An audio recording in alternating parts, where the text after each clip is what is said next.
Hello, everybody, and welcome to the Down the Tee Tennis Podcast. We're back today to review the Miami Open, the ATP Masters 1000 and WTA 1000 event. We've just watched the men's final on Sunday, and two fascinating tournaments on the ATP and WTA side. But just before we get into that, I was just going to bring you up to date with a couple of results we forgot to cover in the last podcast, which was before the tournament. So a couple of weeks ago, you had Daria Kasatkina winning the WTA 500 event in St. Petersburg, which is a pretty big title for her and a second title of the year. It's obviously a player who's been in the top 10, but dropped down the rankings. So it's good to see that she's had a strong start to 2021, a really talented player. And also Leylah Fernandez winning the title in Monterrey. And she's someone we discussed in the preseason podcast as a really talented young player, the young Canadian. So just a couple of results that I bring you up to date on the WTA tour. But to move into the Miami Open, we'll start with the men's final, which we've just watched. It's just after 8:00 in the UK here, and a really interesting final. Hubert Hurkacz winning in straight sets against Jannik Sinner. I think it's fair to say it's not a final that many people predicted. We certainly didn't. Kieran, what were your thoughts on how the final played out? I think maybe a little bit disappointing in the end. I think they both played brilliant tennis to get to that final. They were there on merit. It was a bit of a surprise final. They maybe come up in matches where their opponent wasn't quite at the top level, and that gave them a bit of a chance. But they both played fantastic tennis to get there, and were both there on merit. But I think maybe it's weird because both of these players haven't really shown nerves in finals in the past. Both of them have a couple of 250s to the name, and both of them have won every final they've been in at ATP Main Tour level. But then, for some reason, I know this is the biggest final they've been in so far, being a Masters 1000, but the nerves were there to see in both players, I think. And I think that was the interesting aspect of the final, seeing sort of Sinner tighten up when serving for the first set. It looked, after being shaky at the very start of that first set, he lost his serve the first game, and then I think he saw Hurkacz saw break points on the next Sinner serve after that. But Sinner then started to look a bit more solid on serve, but then all of a sudden, serving at 6-5 for the set, he tightens up. It's a couple of double faults, and loses his serve and sends that set to a tiebreak. Hurkacz just came out on fire in the tiebreak, and that just shows kind of a momentum from getting the break in the final game. It kind of carried into the tiebreak, and then it carried into the second set as well, up until leading 4-love, and then we saw that bit of a fight back from Sinner once again. Hurkacz maybe tightening up a little bit, and I thought that was a really interesting aspect of this final. There were a few really good points of tennis in there, a few really good clean hits from both players, but there was also quite a catalogue of errors. But in terms of swings in momentum, seeing kind of the mental aspect of tennis, just how tough it is of a sport from that aspect, then it's a fantastic example of that. Yeah, no, I would definitely agree. And I think, it's true. It wasn't the highest quality match probably, and I think it was still, like you say, it was fairly entertaining due to the closeness of the score in the end, the nerves that both players were clearly feeling. I mean, it's maybe not the level you'd expect to see in a Masters 1000 final, but possibly with the two players you saw obviously playing in by far the biggest finals to date, both players who had been ranked outside of the top 30 going into the tournament. It was, maybe understandable that they weren't going to produce their absolute best in the final. But I definitely thought Sinner, the nerves did get to him a bit more than I'd have expected, probably from I thought when he got himself into a position to serve for the set, I didn't quite expect him to go on to play the poor run of points that he did there, lose serve, and then carrying into the tiebreak. He didn't play a good tiebreak. I mean, credit to Hurkacz, he held it together really well, but I think he pretty much just kept the ball in court and made Sinner play him, and more often than not, he missed in that passage, and then obviously carried on into the second set. But I was impressed how Sinner fought back and recovered towards the end. I think you could definitely see Hurkacz did get a bit tight, even though he was the double breakup, and I think he had a think he had a break point for 5-love. So I mean, it looked like he was going to run away with the set, and in the end, I mean, the two games he played on serve where he held and then served it out. They were both at 30 all, and it did look like there was a chance he could have got broken then. Who knows what would have happened? But I think overall he probably deserved to win. I think he handled it just a little bit better than Sinner. I think even through the first set, before Sinner went up a break, he saved quite a few break points in his serve, and I think that's probably the one area we saw today where there's maybe room for slight improvement. The serve, he can hit a pretty big first serve, Sinner, but doesn't necessarily yet hit his spots in the way that I think he would like. And obviously there's so much, as we're going to talk about, that's impressive about his game. But I think that's probably just the one area that Hurkacz had the edge in terms of a more accurate and more consistent first serve.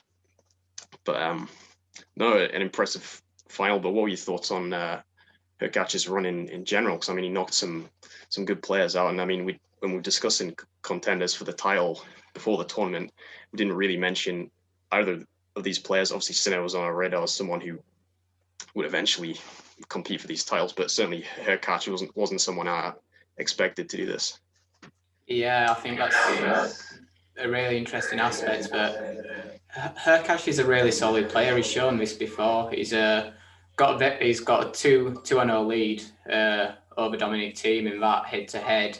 I remember him coming out of the blocks really fast in was it the Wimbledon 2019 third round against Djokovic, took a set and looked like he was going to compete with Djokovic in that match. And, you know, just as it often is with Djokovic, he came back and won that match quite convincingly from the set down. So he's a player that's at 24 years old, he's had some good results already in his career.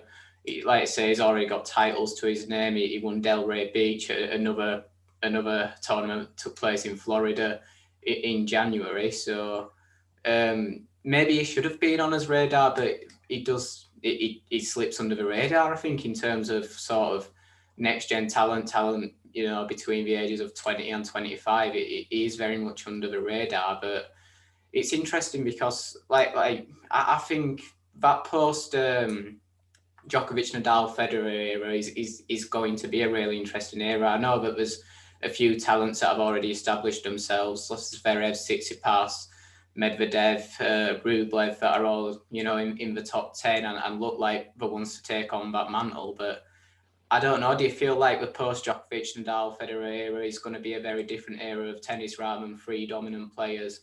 It's going to be a much more open era of Grand Slams maybe shared out between 10, 11 players who have kind of 5 and 6 to the name rather than mainly between 3 players with 20 to the name. Yeah, I would expect it to be a lot closer to that than rather than it being 3 players having such a stranglehold on the big events. And if you want to throw in Murray in there as well, and if we're going to sort of include the Masters 1000s and the year-end finals up until the last few years, I mean, because Murray has 14 Masters 1000 titles and 7 of the different Masters. So I mean, yeah, when you look at the dominance that the big 3 or the big 4, whatever you want to, whichever way you want to look at it, have had, I think it's unlikely we'll see that again. I mean, yeah, I think you'll see some of the next gen rise to the top and win more than the rest. And for me, Sinner would be one I would expect to do that. It's maybe a bit early to say who else, but no, I think you'll more likely see a wider pool of players winning big titles, possibly multiple big titles each. Like you said, maybe 5 or 6. I think there is quite a group of players who could win Grand Slams, certainly Masters 1000 events.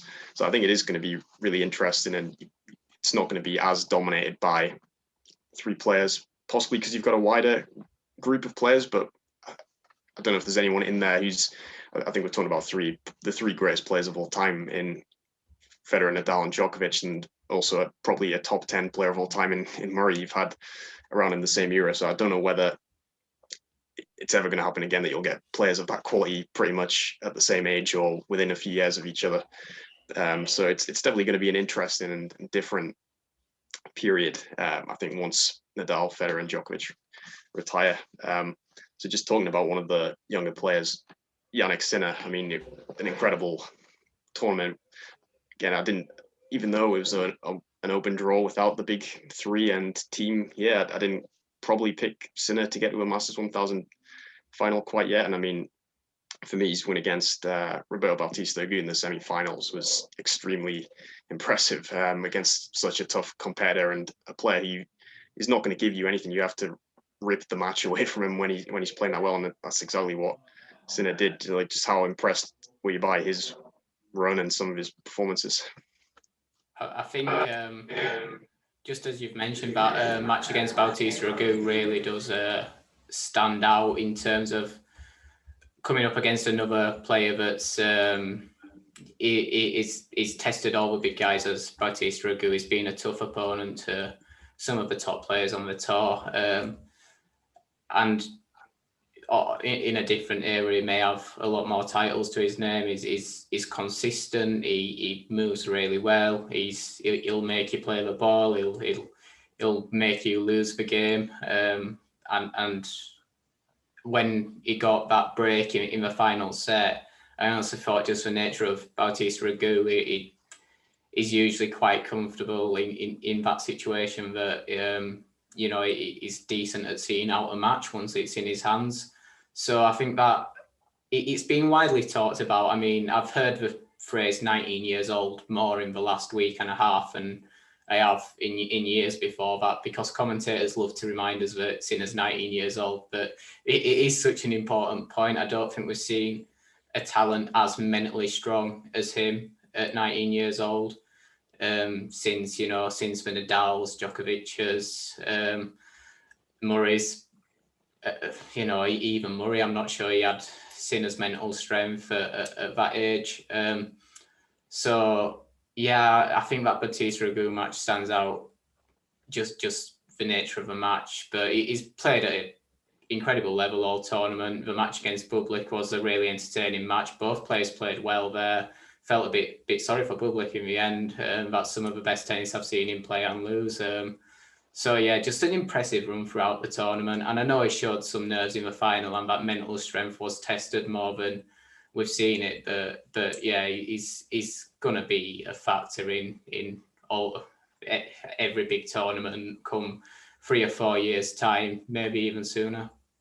Yeah, no, I would completely agree, and I think we'll touch on that more when we talk about a bit of a wider point about the next gen in this, or the younger players in this tournament. But yeah, I think it's the mental strength with Sinner that's so impressive, and that at such a young age, not just the incredible power and consistency he has off both sides on the ground strokes. I mean, his backhand is just unbelievable as well, I think, as we've seen. But yeah, just how he just the resolve he seems to have. He never seems to get frustrated or down on himself in a match. I mean, he does seem like an experienced, established player who's already won a lot of the titles that we're going to predict him to win, which he's yet to win. But it's like he's already done it. So that's, yeah, it's so impressive about him. So we'll move on to the women's final. We had a slightly disappointing end of the final, with Bianca Andreescu being forced to retire due to a foot injury in the second set. But Ash Barty, extremely impressive, winning the title 6-3 4-love when Andreescu had retired. Barty defending the Miami Open title, which he won in 2019, which was the last time the event was held. What were your thoughts on the WTA final? Well, what I'll say is, with Ash Barty, I've been guilty of underestimating her recently. I know you predicted her to win the Australian, I think, didn't you? And she played well in the Australian. Well, it was quite unlucky in the end.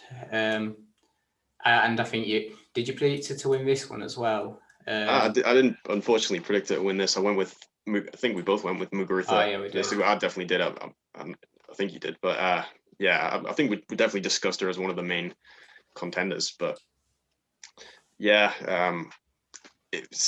I thought she was definitely among the contenders. I would have picked Muguruza and then probably Osaka as my second favorite. But no, she was extremely impressive. I think she saved a match point in her first match. But yeah, what were your thoughts on the level you saw from her? As you said, you maybe didn't quite expect it, or? Yeah, well, I've been underestimating her since that whole situation where she didn't play a lot last year, except from at the very start of the year, and I just thought it was going to take her some time to start competing for the very big tournaments again. I expected us to get there eventually, but I just feel like coming in from a lack of match practice that she might struggle a bit. But like I say, she went further than I probably thought she was going to at the Australian Open. And then she looked, I don't want to be too superlative about it, but I do think she did look back to her old self in Miami. She's got such incredible variety. You know, she doesn't just have heavy ground strokes like you see both on the men's and the women's sides nowadays. She plays interesting shots. She kind of gives a completely different test to her opponents than a lot of what we face on the WTA tour nowadays. And I think that's what's so great about it, the fact that you don't just feel like you're watching the same match. When you watch Barty play, you feel like, you know, you're watching some tennis that you might see down at the local club, but at the very highest level. Yeah, oh, definitely. Yeah. And I think it's that mix of having a great serve and a great forehand, but also having the brilliant variety of the slice backhand, which I think is one of the best in the game.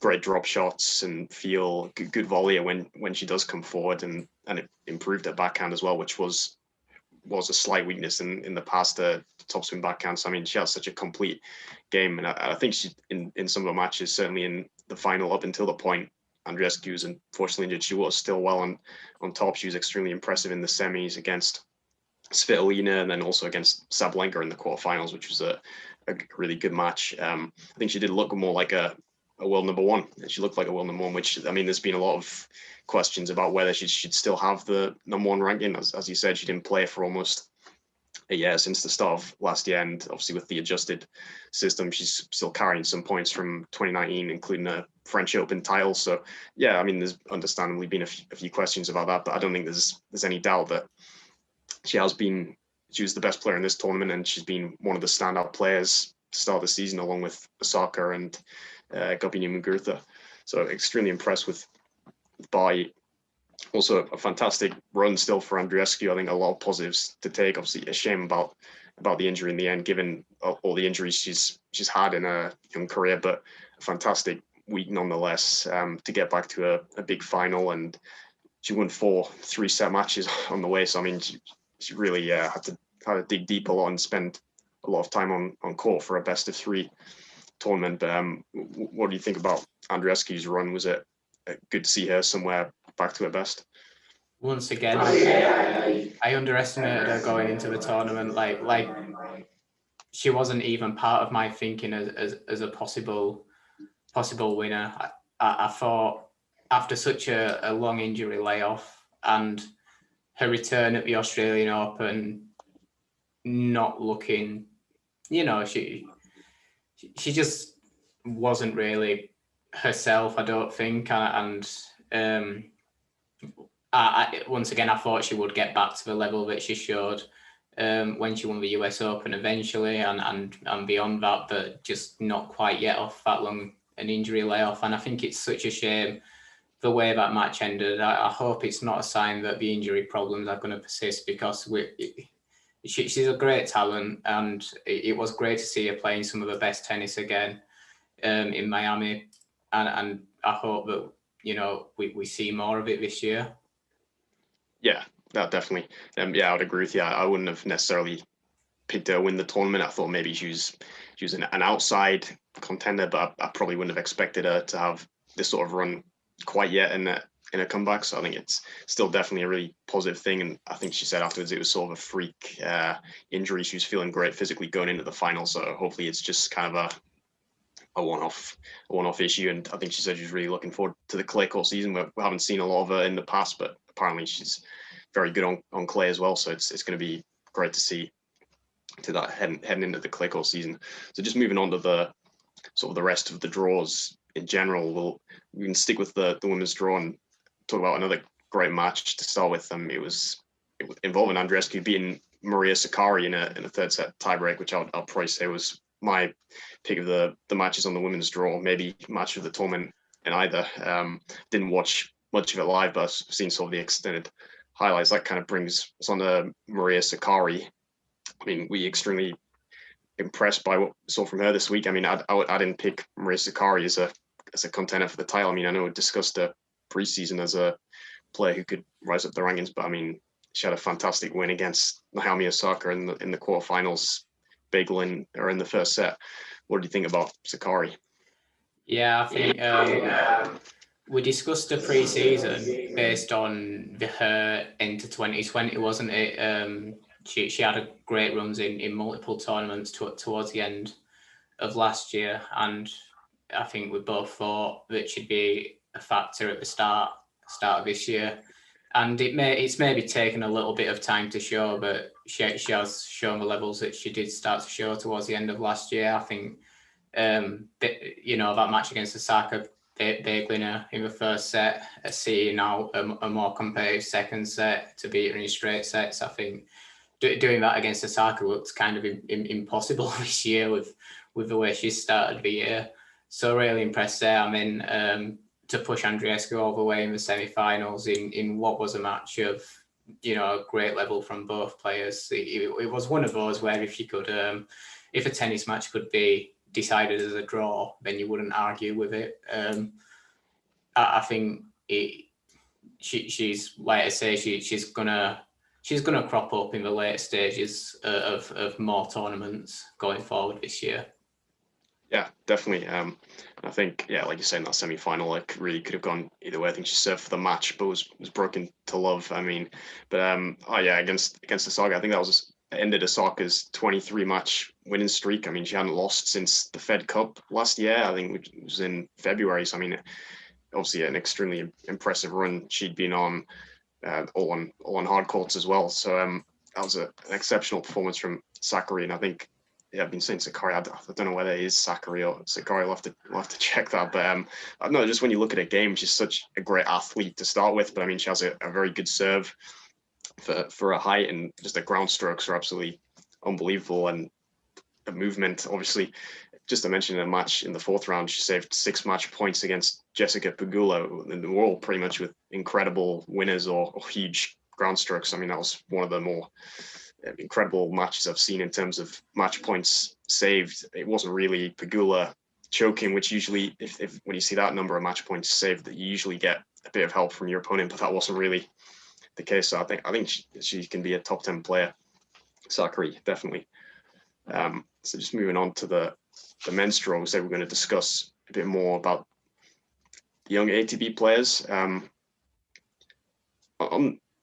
On that, failing to take the big opportunity that was left by obviously the big three and Dominic Thiem not entering the tournament, we kind of saw them fall.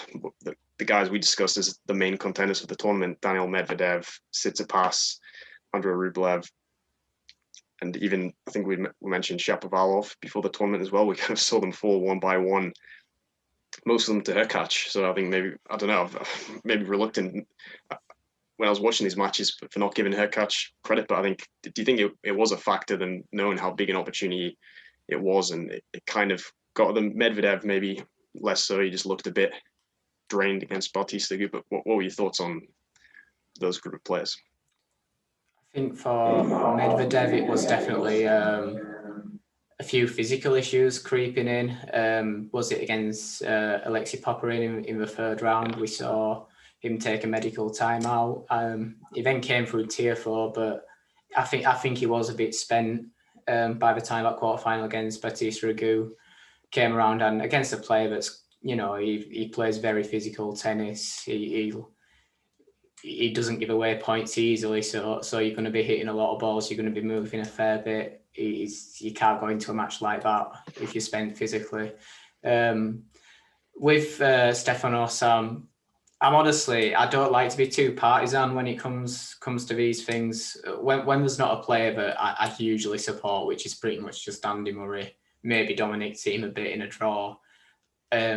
Because I like most guys, to be honest. I do like most guys, especially out of the younger group. But I did. I think by the time the quarterfinals rolled around, I did really want to see Tsitsipas win this tournament. I think he's got an attractive game style to watch. He plays all court tennis, which is quite nice to see. A really nice one-handed backhand. Everyone loves a one-handed backhand. So I think it's about time that we saw him start winning some bigger tournaments off the back of that ATP Finals victory in 2019. Was it? I think we both probably thought he's going to go on and win more this year. I think pretty much everyone who follows tennis thought that's kind of a coming of age and we'll see him go on and win more. And then he just hasn't come kind of near winning too many big tournaments since. So I did really want to see him finally get a Masters 1000 under the belt. So I was quite gutted, to be honest. And if he took the level he was playing at in the first set in that match against Hurkacz and kind of bottled it and released it for the rest of the sets throughout the tournament, it would have won. But there was just this really weird swing in momentum towards Hurkacz. And to be fair to Hurkacz himself, he played well enough to really capitalise on that, and you can't really argue with him winning that match.